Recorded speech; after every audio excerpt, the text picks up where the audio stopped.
What's up, YouTube? Capital G here, looking at a top 8 regional deck, and no, this is not some type of mistake.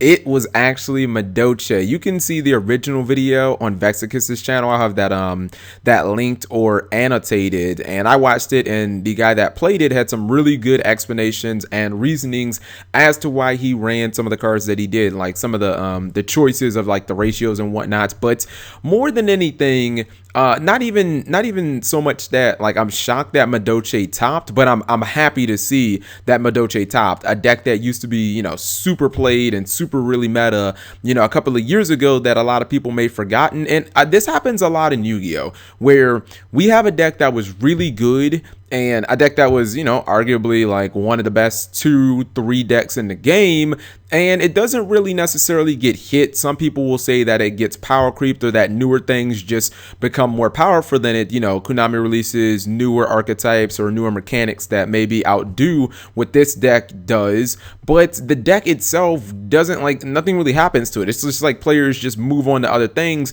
not necessarily that the deck became itself bad. Like Madolches are a prime example of this, because it really boils down to one card. Like, and I'll say this again, it really is all about Tiramisu, and I put Tiramisu on kind of like a pedestal because I've said in the past that I don't think Tiramisu is a card that, like, it's borderline immune to power creep because of how far ahead of its time that it was. The fact that it can just spin back any 2 cards on your opponent's field, up to 2 cards, and then the fact that it just doesn't target. The card has really good stats, especially if you have Chateau, then you're looking at 2700, and it's just so easy to make in this deck. And what I liked about his deck was the trap lineup. So he ran 3 Fiendish Chain, 2 breakthrough skills, and then obviously he paired that with a couple of hand traps and effect veil that also negate monster effects. And he was like, what he said made a lot of sense. He said essentially, if I can set up my board turn 1 and then I don't have to worry about getting blown out the water, you know, people summoning like Exiton Knight or Black Rose Dragon, Necros of Trishula, the cards that like will take you out of the game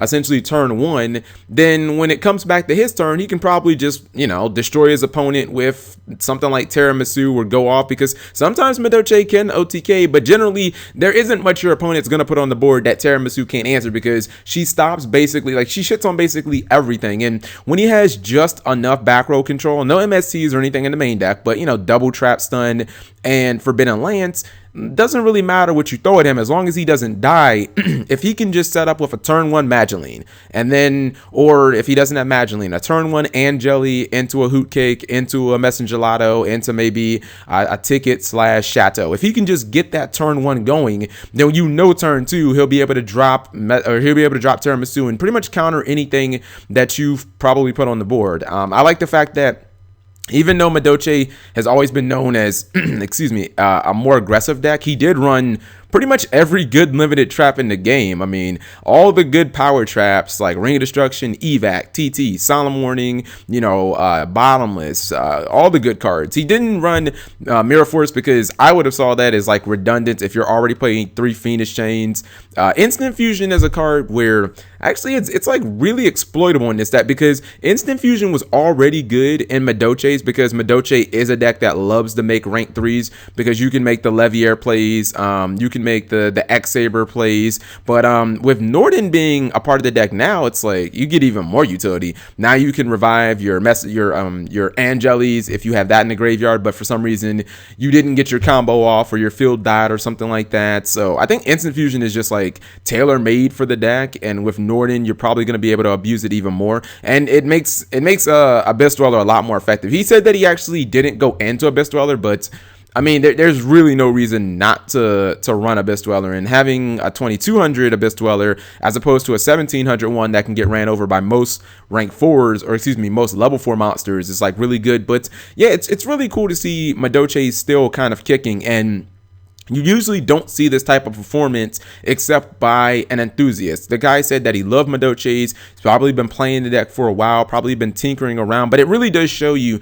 that as long as a deck has, as long as it still has all of its power cards, as long as it's not, you know, not something like windups where Konami ripped that deck a new asshole and they still haven't given the cards back, or you could say Insectors too. Insectors is a deck that would be very comparable to Madolche's, but, you know, Hornet and Dragonfly are still not at 3, so you know you can't really compare them. But a deck like Madolche, where the power plays are still there, the OTK potential is still there, Tiramisu still dominates everything. It doesn't matter anything short of basically towers. Like, it doesn't matter if you put Leo on the board or a Yazzie or, you know, a Valkyris, things that are bigger, things that can't be destroyed by battle. Like, Tiramisu just doesn't care. She's just gonna spin stuff back and not give a second thought about it. And the hand traps and plus all of his effect negation mean that probably not going to be able to go but so far in on this guy. If he maxes you, probably gonna stop. If he Veilers you, probably gonna stop. If he Fiendish Chains, breakthrough skills, then he has the protection that he needs to last through a turn. Next turn, he is completely free to go off. And he said he was scared of side frames.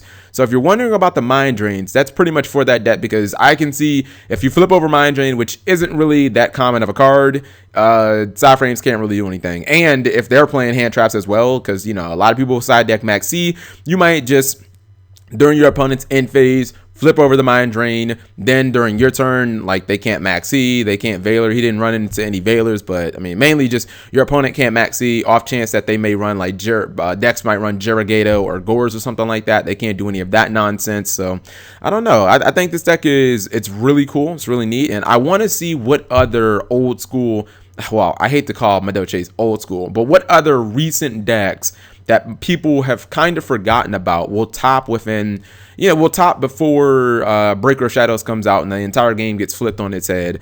I'm thinking, I feel like Boojins just don't have a good matchup against most of the meta. I was thinking about like potentially Boojins, but yeah, I think a lot of their matchups, I think some of their cards just have flat out been power creep because I just don't think they're as good anymore. But Madolche, everything's still at 3. Tiramisu, still ridiculous card. All right, so let me know what you guys think. Thank you for watching as always.